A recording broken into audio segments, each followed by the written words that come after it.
Before we begin, viewer discretion is strongly advised. What you're about to hear is raw, it's real, and it's disturbing. This content is presented for educational and entertainment purposes only. Every word, every detail you're about to witness comes from verbatim federal courtroom testimony related to the trial of Sean Diddy Combs. This isn't speculation. This isn't a rumor. This is what was said under oath in a federal courthouse, reported directly by inner city press.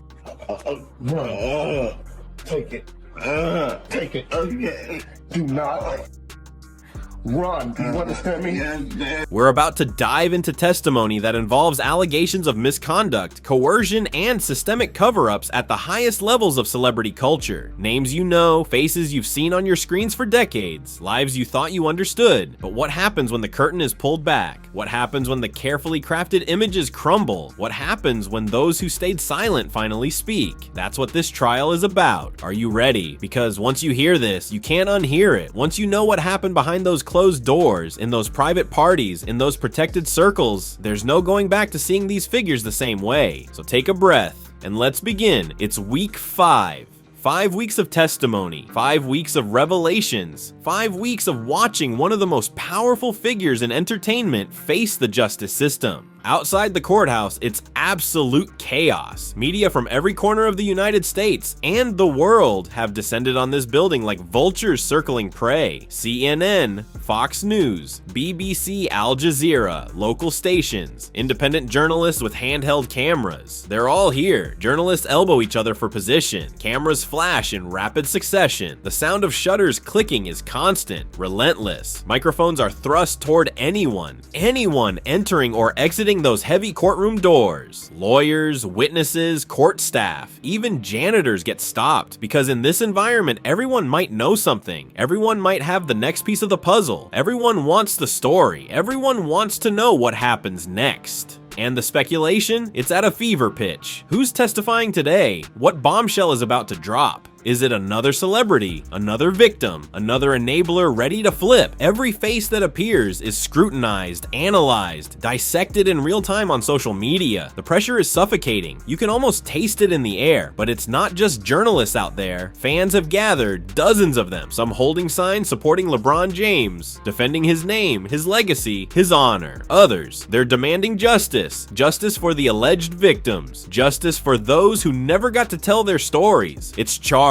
It's polarized. It's a reflection of a public torn down the middle, and you can feel it. The tension, the anger, the confusion radiating from that crowd like heat from asphalt on a summer day. But step inside those courtroom walls and everything changes. The initial shock, gone. The denials, faded into memory. Now the tone is serious, sobering, heavy. This case has moved far beyond whispers and rumors. We're not talking about conspiracy theories anymore. We're talking about a growing number of credible witnesses stepping forward. High-profile names, people with everything to lose, and they're talking enter Daniel Kershaw, a former NBA executive who worked with multiple teams over his career. He interacted with LeBron James during his time in Miami and Cleveland. He knows the league, he knows the players, he knows how things work behind closed doors. His testimony, reluctant, but impactful. He describes LeBron's operation, the way his image was controlled, the way his inner circle functioned like a fortress. Multiple layers of protection, multiple gatekeepers. Nothing got to LeBron without being filtered first. Daniel talks about these layers, people whose job it was to keep LeBron insulated, people tasked with, and I'm quoting here, making problems disappear. Now, Daniel doesn't make a direct criminal accusation. He's careful, deliberate, but the picture he paints, it's clear. A powerful figure surrounded by enablers, people willing to do whatever it takes to protect the brand, whatever it takes. The prosecution seizes on this. Their argument isn't about LeBron committing direct acts. No, it's about something potentially more damaging. They're arguing complicity. They're arguing that by allowing certain things to happen, by failing to intervene, by turning a blind eye, an environment was created, an environment where misconduct could flourish. And LeBron, he sits there, emotionless, but you can see it, the exhaustion, the weight weight pressing down on his shoulders. He looks drained. Then comes Felicia Graham, a social worker who was involved in youth outreach programs funded by LeBron's charity. She filed a report back in 2021. In that report, she detailed concerns raised by teenagers, teens who expressed feelings of coercion, who mentioned sponsors, who hinted at something darker lurking beneath the surface. She submitted a written complaint to the board. She did what she was supposed to do. The momentum in that courtroom shifts. The prosecutors sense it. They're building a narrative piece by piece, testimony by testimony. The defense, they're under mounting pressure. You can see the strain on their faces. Outside, the media frenzy escalates even further. The headlines are brutal. LeBron gave silent approval. NBA insiders confirm culture of protection. Charity worker alleges systematic cover-up. The protest chants are looped on every news channel over and over. The same angry voices demanding accountability. It's everywhere. Inescapable. This is LeBron James we're talking about. A man who was once seen as the symbol of leadership, of humility, of giving back to his community, a role model for millions. But now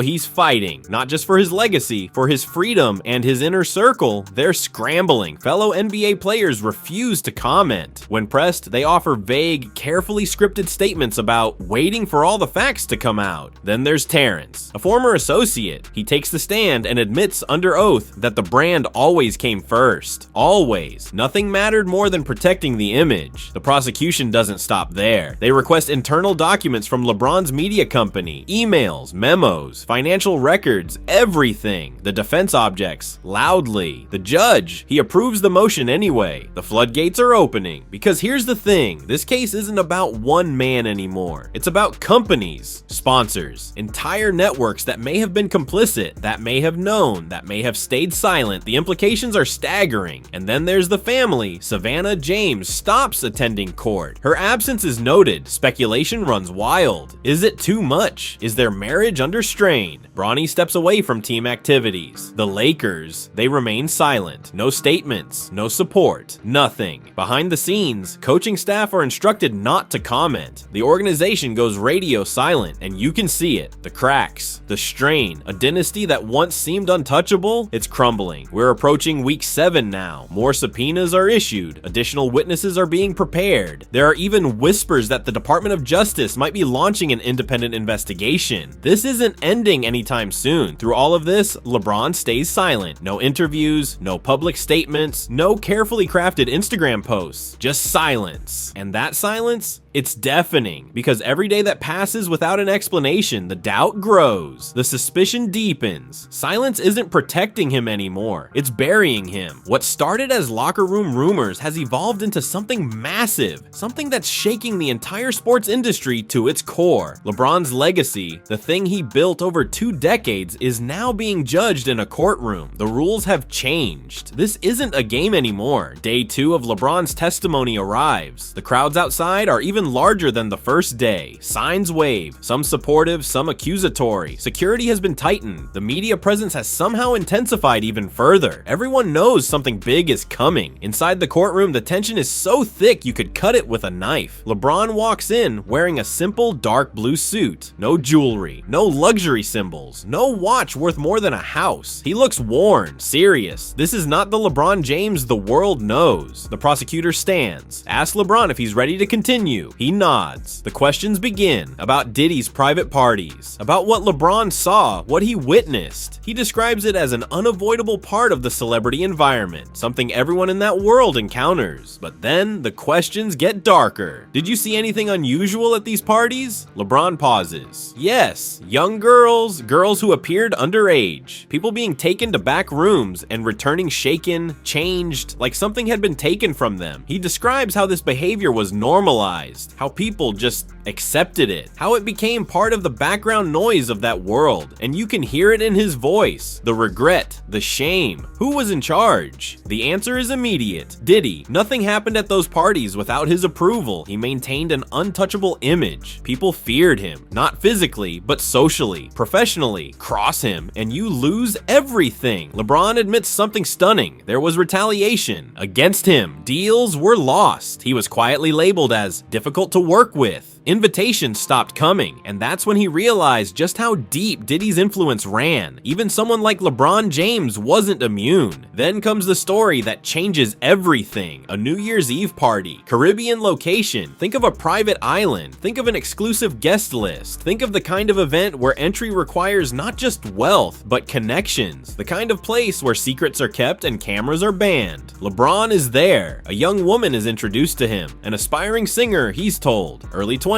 talented, hopeful about her future in the industry. They talk briefly, small talk, dreams, aspirations. She mentions wanting to work with certain producers. LeBron offers some general advice, seems normal, seems innocent, but then halfway through the night, she disappears. LeBron looks around, asks people if they've seen her. He gets vague responses, shrugs, averted eyes. Finally, someone tells him she's being taken care of. That phrase, being taken care of. What does that even mean? LeBron doesn't press. He doesn't ask follow-up questions. He accepts the explanation and moves on with his night. He never saw her again. Not that night, not at any party after, not anywhere. She vanished. Later, rumors surface. Rumors that she went missing, that she was never heard from again. That was the moment, LeBron says, when everything changed. That was the moment he decided he couldn't stay silent anymore, even if it meant risking everything. The prosecution presents encrypted messages. LeBron's name is referenced directly. Messages that imply retaliation, messages that confirm he was being frozen out, systematically punished for questioning what was happening. The evidence is there, in black and white. The defense attacks. They question his motive, his timing. Why now? Why wait so long? LeBron's answer is simple: fear, family, the need to protect the people he loved. But he admits it. There's no physical evidence, no smoking gun. When court adjourns, the silence is profound. Even the press seems subdued, because everyone in that room just witnessed something monumental. The public perception of Diddy, it just shifted permanently, and that testimony, it opens the floodgates. Anonymous accusers come forward, named ones too, stories of silencing, of destroyed careers, of lives derailed. LeBron's decision to testify has sparked a wider reckoning. Here's what's important to understand. LeBron isn't accused of being a perpetrator. He's not charged with a crime. He's seen as a reluctant observer, someone who was there, who saw things, who stayed silent for too long, and his decision to finally testify, it shocks the world. The prosecutors use his testimony to paint a broader picture, a web of influence, a culture of manipulation, long-term patterns of suppression. They present NDAs, financial records, communications that reveal just how deep this goes. LeBron admits he misjudged Diddy's nature. He talks about how things changed over time, how the parties became more secretive, how phones were confiscated at the door, how certain areas became restricted, red flags he ignored, warnings he dismissed. He recounts one moment in particular, being physically removed from a restricted area, seeing a distressed young singer desperately seeking help, Diddy dismissing it, laughing it off. LeBron's voice cracks as he describes it. The remorse is palpable. More witnesses follow, dancers, staff, industry insiders. They testify about threats, payoffs, coercion. The evidence spans over a decade. This wasn't isolated. This was systematic. More figures are expected to testify. More names will be revealed. This case has become more than a trial of one man. It's an indictment of an entire ecosystem, of power, of secrecy, of the fear that keeps people silent. LeBron James is now Diddy's most significant accuser. Think about that for a moment. LeBron James, four-time NBA champion, billionaire, global icon, a man who built his entire brand on being untouchable, on being above the drama, on being the good guy in a league full of controversy. And now he's sitting in federal court testifying against someone he once called a friend. A friendship has been reframed as something darker, as a potential complicity, as betrayal, as years of looking the other way while others suffered. This trial may very well redefine how we think about celebrity accountability, about the price of silence, about what it means to truly stand up when it matters most, about the difference between being innocent and being complicit. Because here's the uncomfortable truth. Sometimes doing nothing is doing something. Sometimes staying silent is making a choice. Sometimes protecting your brand means abandoning your values. The question now is this: will justice be served? Will the powerful finally be held accountable? Will the victims finally be heard? Will this moment spark real change in how the entertainment industry operates? Or will the powerful remain untouchable? Will money and influence win again? Will this trial fade into history as just another scandal that changed nothing? What do you think? Do you believe believe LeBron's testimony? Do you think he should have spoken up sooner? Do you think Diddy will face real consequences? And more importantly, do you think this trial will actually change anything? Drop your thoughts in the comments below. Because of this conversation, it's just beginning. The verdict isn't in yet. The story isn't over. More witnesses are coming, more revelations are waiting, and the world is watching every single day.